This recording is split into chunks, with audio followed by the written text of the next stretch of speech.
Boa noite, gente linda. Só dar um ajustezinho aqui, dá licença. Aí. Então, hoje nós trouxemos para a nossa reflexão lá no Evangelho de João, que é o último dos 4, né? Mateus, Marcos, Lucas e João. João o Evangelista, não vamos confundir com João Batista. Está no capítulo 4, do versículo 31 até o versículo 42. O título é A Ceifa e os Ceifeiros. O que é uma ceifa?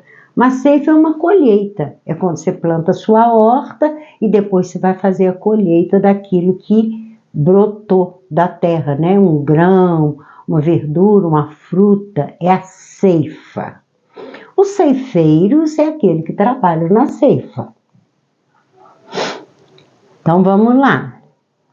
E, entretanto, os seus discípulos lhe rogavam, dizendo: Rabi, come. Por quê? Ele tinha vindo da Samaria, ou Samaria, naquele diálogo que ele teve com a mulher samaritana, que a gente vai trazer qualquer dia, que é uma passagem belíssima. E ele tinha andado muito, e quando ele sai de lá, essa mulher tinha ido anunciar a ele: Vinde, vede um homem que me disse tudo quanto tenho feito. Porventura não é este o Cristo? Essa mulher começa a divulgar o que Jesus tinha feito com ela lá na beira daquele poço, que ela chamava de poço de Jacó. Tinha sido construído, tinha sido feito por Jacó, lá das tribos de Israel. Saíram, pois, da cidade e foram ter com ele. Ouvindo a mulher, né? Que a mulher tinha falado que ele era um profeta e que ele tinha falado tudo acerca dela com os maridos que ela tinha tido. Então, todos vêm para ter com Jesus. E, entretanto, seus discípulos lhe rogaram, dizendo: Rabi, come. Os discípulos, os apóstolos, eles preocupavam muito com Jesus. Jesus ficava horas e dias sem comer. E eles sempre estavam ali preparando, né, um peixe, um pão, para que Jesus se alimentasse. Olha que coisa mais bonitinha, né? Eles não só seguiam Jesus, mas eles cuidavam de Jesus. Porém, ele lhes disse: Uma comida tenho para comer que vós não conheceis. Então, assim, tem um alimento. Vocês não sabem o que é, não. Então os discípulos diziam uns aos outros: Trouxe-lhe porventura alguém de comer? Ele está falando que ele tem uma comida. Será que alguém trouxe uma comida para ele? Como é que é isso aí que ele está falando? Jesus disse-lhes: A minha comida é fazer a vontade daquele que me enviou e realizar a sua obra. Gente, que coisa mais bonita. Até escrevi aqui do lado, lindo. Ele estava dizendo que ele se sustentava pelo alimento que era servir ao Pai, a Deus, né? Então, essa comida que era o alimento dele. E quando a gente se dedica a algum feito assim, uma obra, né, caritativa, que a gente se embrenha para fazer alguma boa ação, a gente esquece mesmo de comida, a gente se alimenta dessas energias. Nosso pensamento fica ligado. Vocês não fazem ideia. Eu faço essas gravações à noite, depois que todo mundo já sossegou para lá, que não vão me chamar, que o telefone não vai tocar, tá? Então, mas eu fico o dia inteiro ligada naquilo que eu preciso falar, naquilo que eu quero, que eu desejo falar. Então, olha que eu estou dando um exemplo rasteiro, né, gente? Jesus está querendo dizer que ele se alimenta daquela missão dele, que era fazer a vontade do Pai, a vontade de Deus e realizar a obra. Então ele ficava ligado na obra. Não dizeis vós que ainda há 4 meses até que venha a ceifa? Naquela época, não era como hoje que se planta qualquer coisa em qualquer época. Muita gente deve lembrar disso. Eu achava muito bonita minha avó dizer: tempo das águas, tempo da seca, tempo de plantar feijão, tempo de plantar o milho. Tinha a época certa e ainda existem povos que fazem isso, né? Então, assim, o respeito às estações do ano, tempo de plantar, tempo de colher, que aliás é uma frase que está lá em Salomão, né? Então, vocês não falam aí que está faltando 4 meses para colher, para ceifa? Eis que eu vos digo: levantai os vossos olhos e vede as terras que já estão brancas para a ceifa. Jesus antes está citando a ceifa, a colheita dos grãos, né? Aquilo que dá lá na lavoura. Aqui agora ele já está falando para olhar, olha ao seu redor, que vocês já estão vendo, já vão ver que está na hora da ceifa. Aqui ele está falando de outra ceifa, a hora da colheita. Colheita de quê? Daqueles do reino de Deus e aqueles que não desejam, aqueles que não querem. Então está na hora de passar a foice ou o trator, né, para fazer recolher aqueles grãos, ou então mesmo com uma faquinha ou com a mão, ir lá e colher aquilo que plantou. Então, vocês não estão falando que falta 4 meses? Olha que já está branqueando. O que é branqueando? É quando a planta começa a dar aquela flor que vai arrebentar o fruto. Fruto aqui eu estou dizendo é fruta não, tá? O fruto é a semente que desabrocha daquela flor, que aliás, se a gente olhar a natureza, é tudo muito bonito. Na casa em frente à minha casa, tem um pé de pitanga. Vocês não fazem ideia como que essa árvore fica linda antes de brotar, antes de sair a pitanga. Ela fica branquinha, branquinha, branquinha, mas assim, é uma visão. Os pássaros se deliciam, porque aquele é docinho, aquela florzinha. Eu já comi muito aquela florzinha que dá ali, lá na pontinha dos galhos, mas como ela é muito frondosa, uma árvore até muito bonita, tá? Ela é enorme, aquilo fica muito branquinho. Da sacada do meu quarto eu fico ali admirando. E fica as abelhas, né, malucas ali naquelas florzinhas para retirar o néctar. E o que ceifa recebe galardão e ajunta fruto para a vida eterna. Aquele que colhe daquilo que foi plantado. Se Jesus está ali fazendo o plantio da boa nova, nós, se quisermos, podemos colher.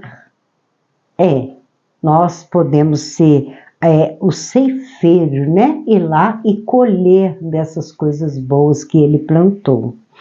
Para que assim o que semeia como o que ceifa, ambos se regozijem, tanto aquele que planta quanto aquele que colhe. Aquele que plantou são os trabalhadores que vão lá, né, arrumar os canteiros, fazer o suco na terra para poder colocar a semente para ela brotar. E tem aqueles que vão lá e colhem. Ou seja, um pregou a palavra de Deus, os ensinamentos da lei de Deus, do reino de Deus, e o outro assimilou e colheu para ele mesmo.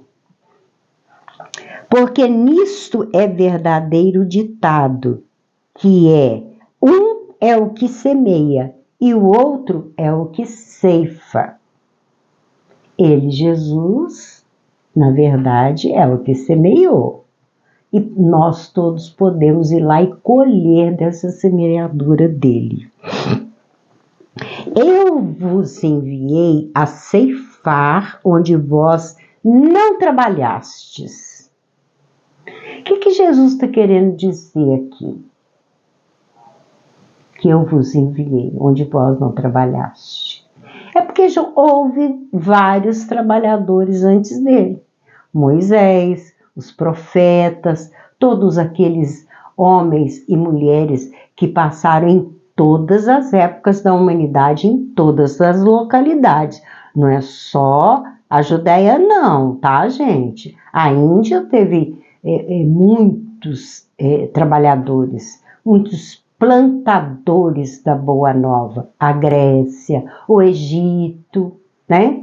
Então, nós vemos muito desses que trabalharam, que deixaram plantado. Em todas as épocas tem sempre alguém que plantou e outros que vão colher.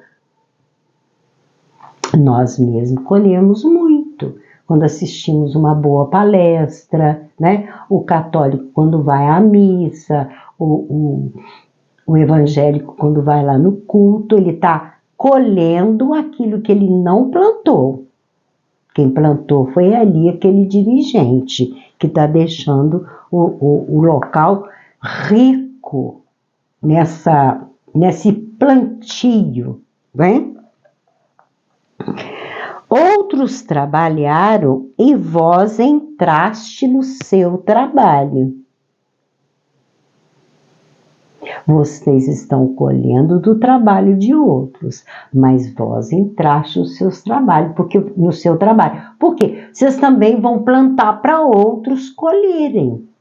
É tudo um ciclo. E a natureza também é um ciclo. Você vai lá, faz o plantio do seu milharal. O que vai acontecer? Você vai lá e vai colher, mas aquela semente, ela volta para a terra, você planta ela de novo. Então, você é o semeador e o ceifeiro em alguma época. Então, aqui, ele vem colocar no versículo seguinte, ele quem? João. E muitos dos samaritanos daquela cidade creram nele. Os samaritanos tinham lá uma pinimba com judeu. Judeus e samaritanos não se gostavam. Era assim, viviam em pé de guerra. Pé de guerra que eu estou falando e de raiva um do outro, né? Então, esses samaritanos, eles estavam ali acreditando e achando bom, bonito aquilo que Jesus estava falando. Pela palavra da mulher que testificou, disse-me tudo quanto tenho feito.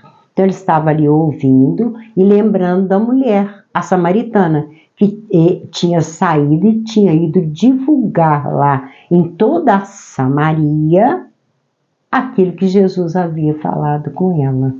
Porque lá no final do diálogo, ela fala, nós esperamos o Messias. E ele disse para ela, eu sou o Messias.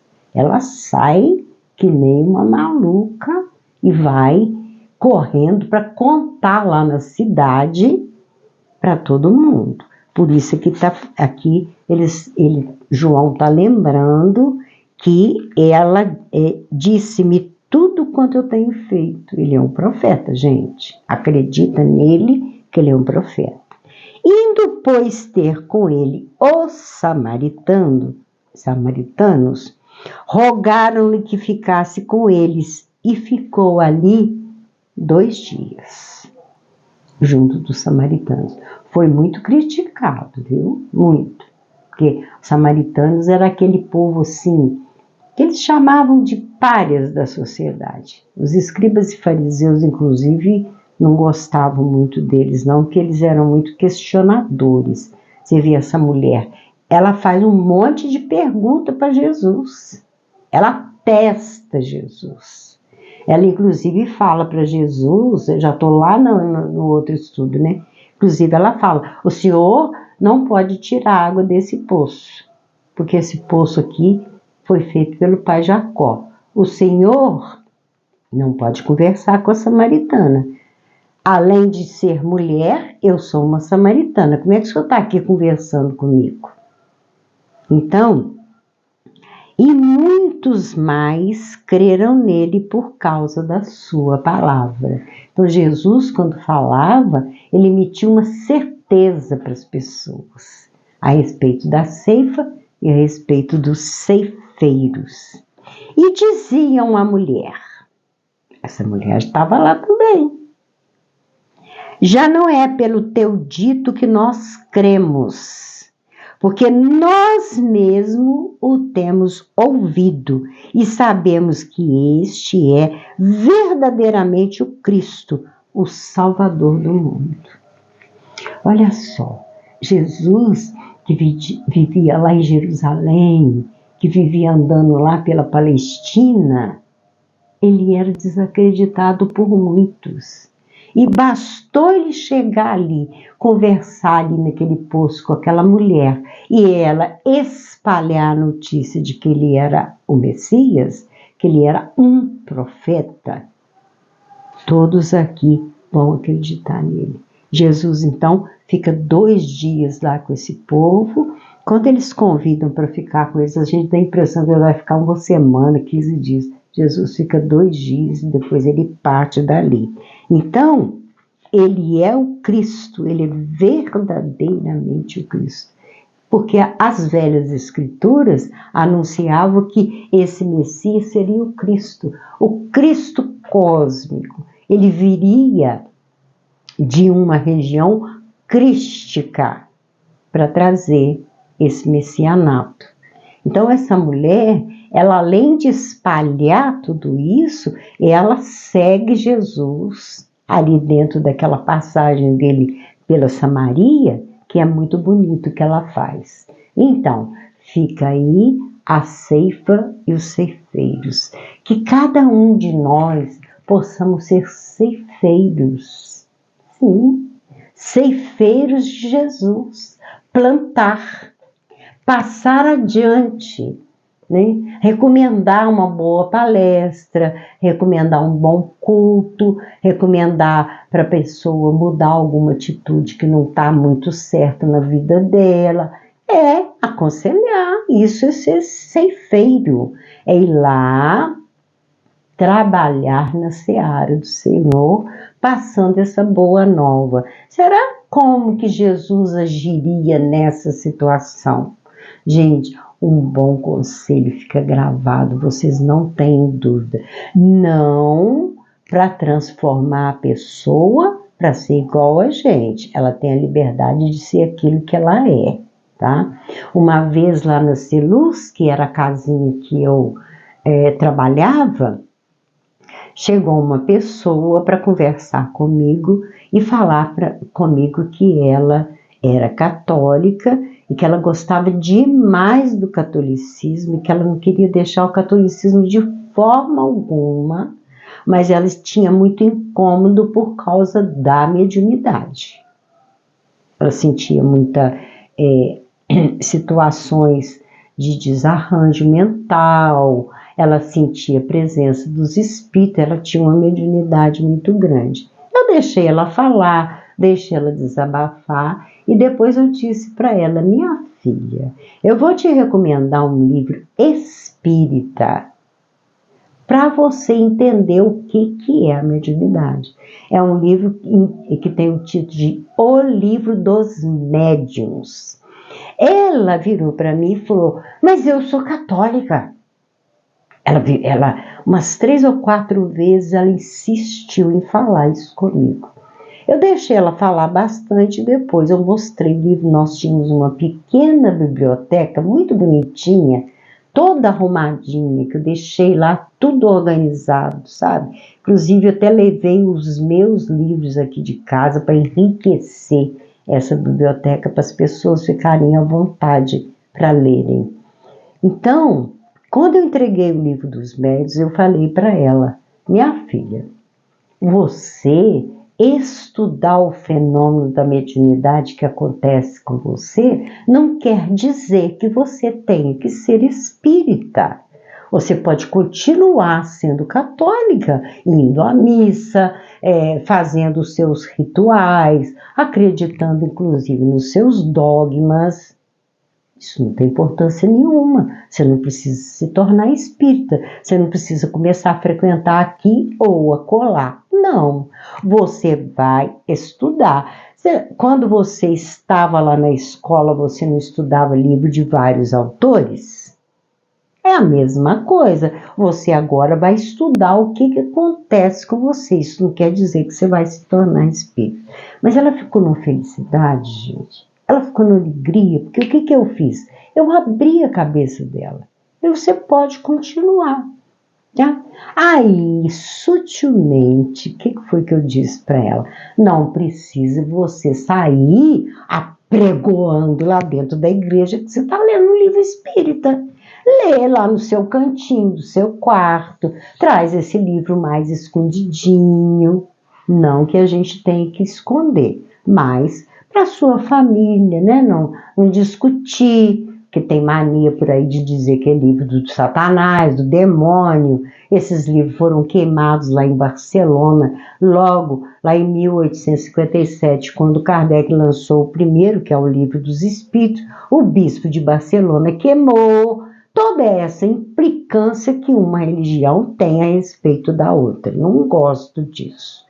Cada uma no seu lugar, cada um com os seus frequentadores, com os seus adoradores, com os seus seguidores. Foi o que eu quis mostrar para ela. Isso não quer dizer que você não vai se instruir.